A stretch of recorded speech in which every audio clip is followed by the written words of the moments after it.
Thanks for staying with us. It's time to talk money on the show. Now, the beauty industry is one of the most promising and profitable enterprises for anyone to invest their money in, especially in a country like Nigeria, where there is a litany of events from weddings to birthdays to funerals and others. It is also a business that has many uses and not mainly for entertainment or ceremonial functions. Other opportunities include makeup for films and TV, music, videos, stage plays, television shows, and advertisements, and making models up to create specific impressions on the runway. Now, joining us to discuss the beauty industry is the CEO, Makeup by Dicta, Edugbanya Ojecheneme Benedicta, who joins us via the phone. Good morning, rather, and welcome to the show. Good morning. Good morning, Thank you. Benedicta. Thank you so Hi. much for joining us. Hi, Benedicta. Hi, good morning. So tell us, going into the business of makeup, what does it take in terms of skills, in terms of the cost implication?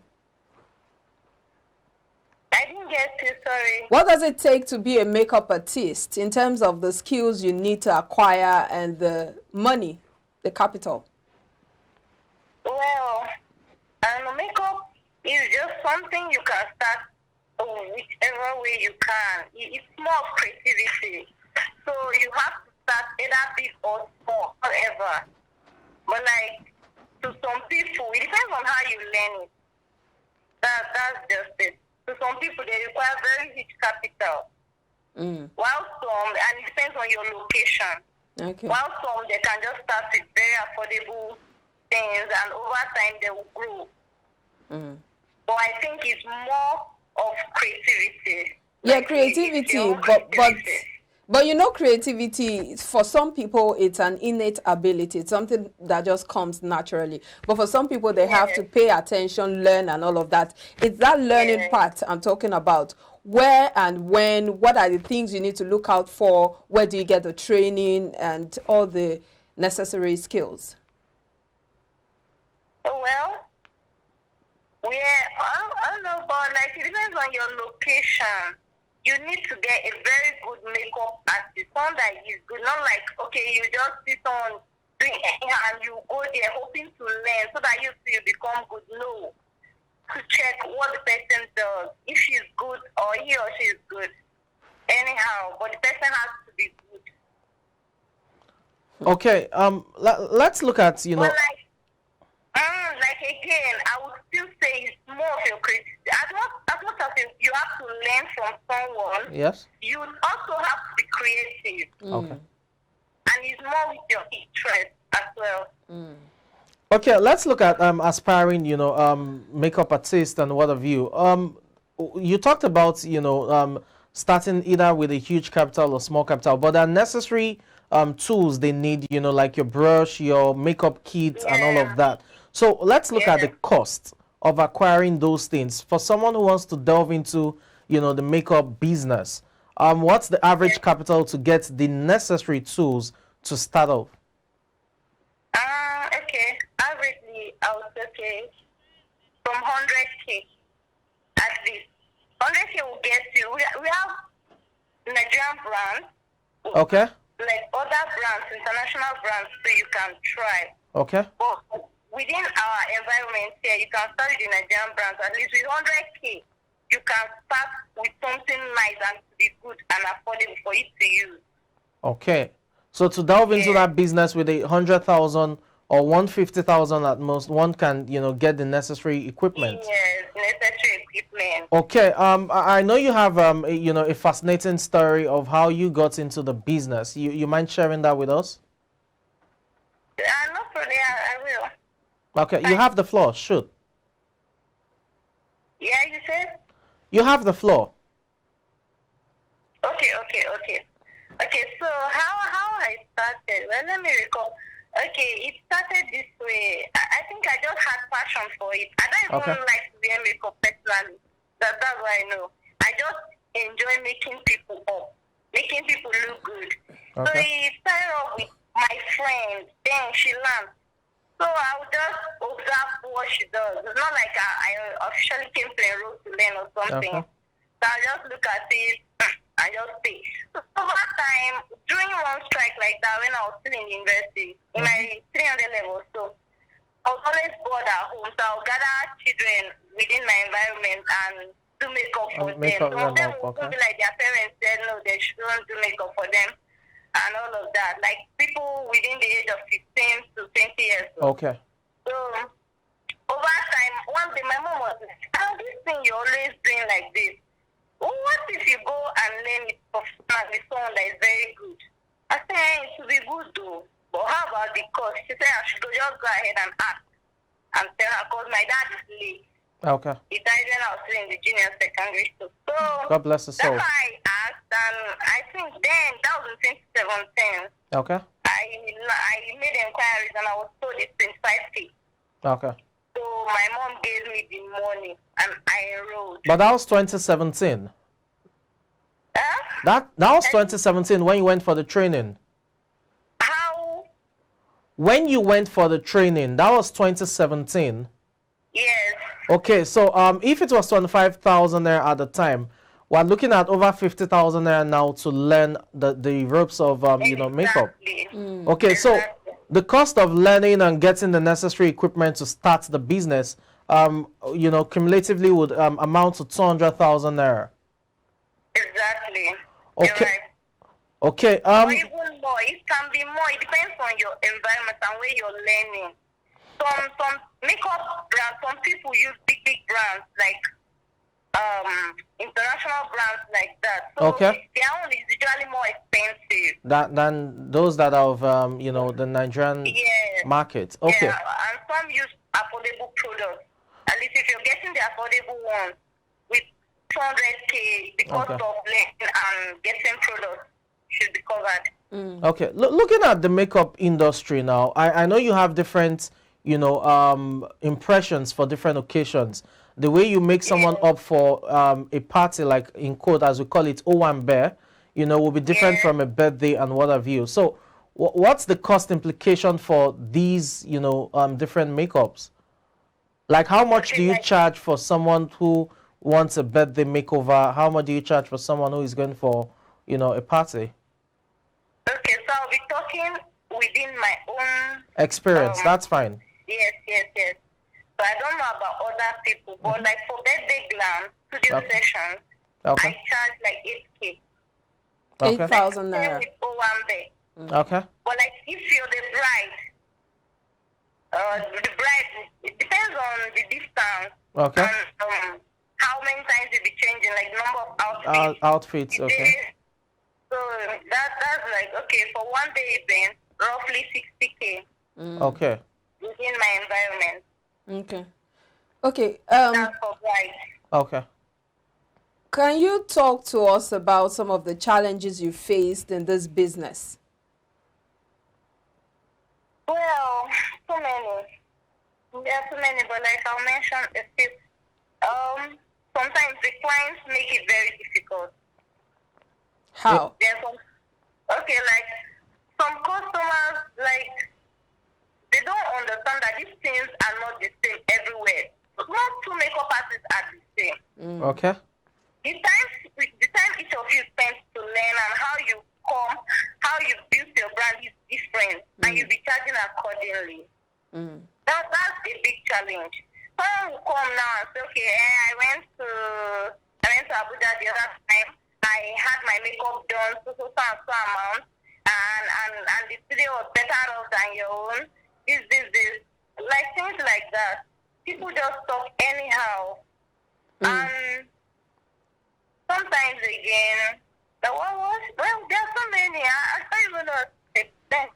Let me say something. The challenge is like getting to meet people you don't know. Someone can just come book you online. You don't even know this person before. The address you're given, you don't know, and you would have to trace this address and meet the person. All these things are challenges, but you can't just say, okay, because you don't know this person, you don't know this place, you will not go. Sometimes some would be dangerous, and sometimes you just go for free. So how do you get inspired? Where do you get inspiration from to the kind of colors you mix, the lippy, the eyeshadow and all of that? Where do you get the inspiration from? Well, the events on ground is one of them. Like, what are you even celebrating? Like, what is it? Where are you going to? So at least those things inspire your look. Okay. Are you the bride? Are you a guest? And is it wedding? Is it birthday? Things like that inspire the look. And the skin complexion matters a lot. So some customers again will come.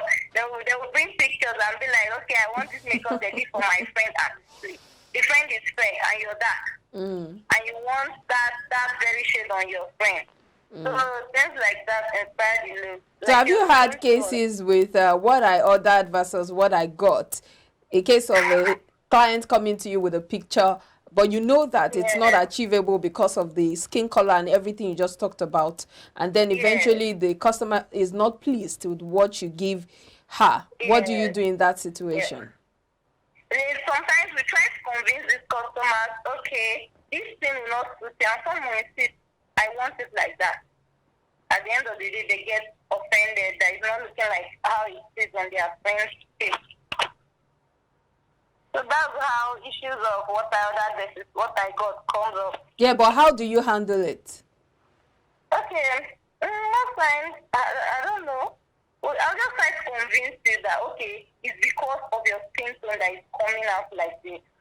I'll just try, and I don't know, I've never had anyone who would be like, okay, let me wipe my face. I've not had that challenge before. Okay. So I don't know, but most times I'll try my best to do something very close to what I'm given. Okay. And if I know it's not going to come out well on you, I will not even do it. I will tell you from the beginning. I will tell you to avoid issues. So on the average, how many minutes does the average makeover take? 1 hour. Average. For basic, makeover or your birthday, your parties, your OMBs. Yes. Which one? Mostly 1 hour. 1 hour for the basic, like you're just going for, maybe birthday, or you're just going to work. Yeah. These are just going to work a very simple plan. 30 Yeah. minutes. 30 minutes. Yeah. Okay. 30 minutes. Like casual look. Okay, you never can tell who is watching, so would like you to share some tips to aspiring, makeup artists on how to delve into the business. But just before that, I would like to get your thoughts on this. For someone who has enough capital to probably even have a studio, what's the cost like? What do you think the projection should be in terms of cost? Well, your environment matters a lot. Your environment. I can't really give cost. Because if I tell you now, you go and look for shops around that place and it's more expensive, I don't know what it would be. Okay. So, like, the environment really matters. There's fixed price for anything. I can't say, okay, 500K would be okay for you to set up a studio. It might be okay in some places. And then it's not suffice in others. Okay. Take like 1M and more. It depends. Okay, so what would be your pieces of advice, your tips to whoever is trying to get into the business, in terms of potholes to avoid, tips to adopt so as to enhance visibility and sales and all of that? Pardon? I didn't get that. I didn't get you. I was asking, what are your tips, to someone who wants to delve into the business, excuse me, who wants to delve into the business in terms of potholes to avoid, and tips to enhance visibility and sales? Okay, well, I would advise upcoming makeup artists. Okay. It doesn't take so much to get to the top, and it takes so much to, like, spend a lot of hard work. Oh, okay. And don't feel like, okay, I'm too good, I'm from the best, I'm too good. No, it doesn't work that way. Every day, people are hands on deck trying to come up with new discoveries. Yep. So you should always step up your game and always upgrade yourself. Like, try. If you see someone better than you pay the person to learn. Okay. Like, always try to get to the top. Don't feel relax that, okay, I've learned from the best, I'm still good. No. Even here I am, I learn every day. If I see any opportunity to learn, I see someone doing something differently, I learn. Then as to security and other things, I feel when someone is to book you, you try get the address very well. Okay. Try to see that if there's a mutual friend or something, there's someone that knows the address you are going to. Because some people, if you're booking me for a bridal job, I'll say send the wedding ID. Okay. So most times I try to get the address to see, because sometimes even makeup artists fall victims. Yeah. They get killed too. So you try to be conscious. If you check and you can't get any details, any way to trace it, I advise to cancel the appointment. Okay. And sometimes always try to negotiate prices with customers before getting to their destination. Try to have everything talked about. Don't just assume that he or she will know. Okay. That one is another major challenge. Yeah. Some people, you even after talking prices, then after discussing negotiations, you get there, they will not be like, you didn't do like this, you didn't do like that. Okay. So I won't pay you or something. So I think you should even get paid before you go. Okay. Thank you so much. Those are quite useful tips, and I'm sure those watching can, adopt one or two of them, in taking the bold step of delving into the business. Thank you so much for your time on the show, Benedicta. Thank you. Thank you so much. That was Benedicta that, teaching us the ropes of the makeup industry and how to start the business, especially for those who are aspiring to delve into the business, the beauty business rather. We'll go on another break right now. When we return, it will be time to keep you abreast of the latest sports business news. Please do stay with us.